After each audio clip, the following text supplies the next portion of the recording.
Hello everyone. Today we are here with Dr. Julia, consultant ophthalmologist, Barraquer Eye Hospital. Hi, Dr. Julia. How are you? I'm fine. Thank you so much for having me. So let's rewind a little bit towards your journey. Could you tell us about yourself, your journey, and what inspired you to practice ophthalmology? I think that probably the one that inspires me more was my father, because he is doctor, he is ophthalmologist, and for sure this is the very beginning. And then when I started to study my degree in medicine, I realized that I like the combination that ophthalmology has with medicine and surgery, and combine the both parts of the medicine. And since the beginning, I decided that I want to be ophthalmologist.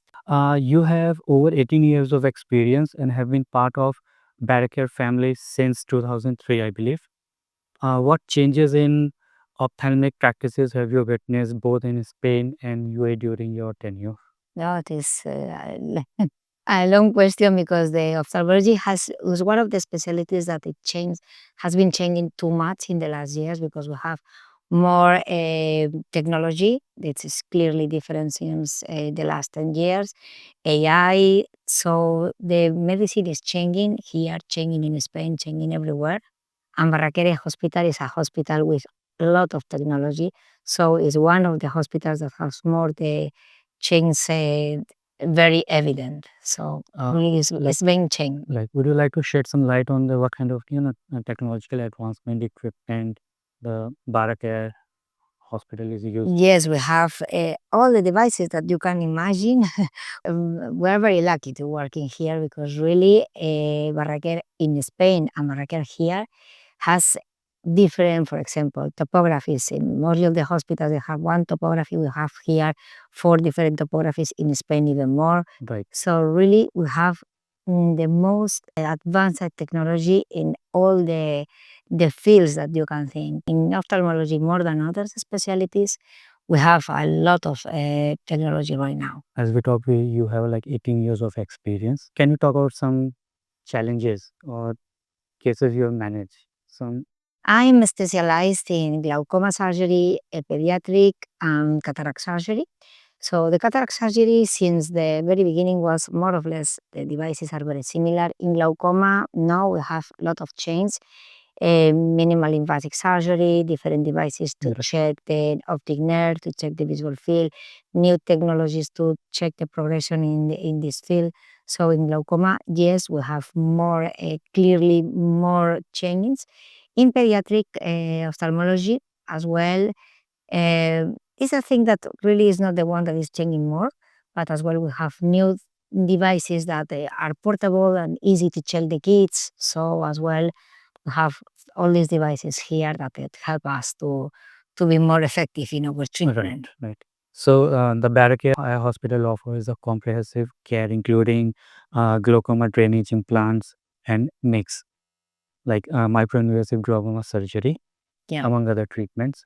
What recent advancement excite you most in these technologies, and how have they impacted patient outcomes? For me, one of the perfect surgery for glaucoma will be the surgery that invades less the eye, changes less the shape of the eye, and decrease the pressure for sure, because this is the goal of the surgery, but not changing the shape of the eye, and maybe being respectful with the eye.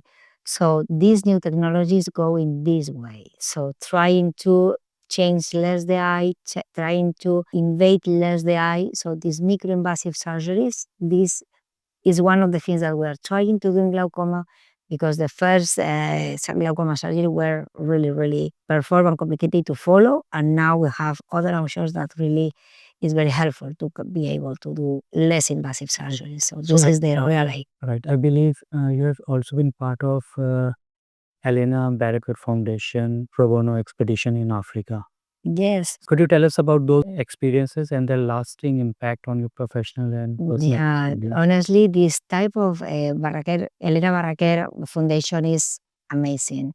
So she came every year to 12 or 13 expeditions to do a lot of surgery for cataract. We do only cataract surgery, because cataract is one of the treatable blindness problems that we have in the world. And in the African areas and other countries that they don't have possibilities to do these surgeries, they change their life. So really, this type of expeditions changed my life since the beginning that I start with to cooperate with her. And really, this is one of the most amazing experience in my life to be part of these expeditions in Africa. Pediatric ophthalmology and glaucoma often require tailored approaches. How do you adapt your approach when treating children versus adult patients? Treating children is always challenging. Children usually did not collaborate, but they try to do the things well. So really, they want to collaborate, but they are scared. So I think that the way to treat them is to be very patient and sometimes repeat again and again and again the follow-ups, because it's one of the things that we should having is confidence with the kid and be safe to let him to feel that I'm feeling well, not scared about the doctor. So I think that really is more in pediatric ophthalmology is more than personalize the kid, because really this is the challenging thing with kids. With children spending increasing hours on digital devices, are we unknowingly damaging their eyesight? What early signs should parents watch out for, in pediatric vision health? Yeah, really here we have a big problem with this.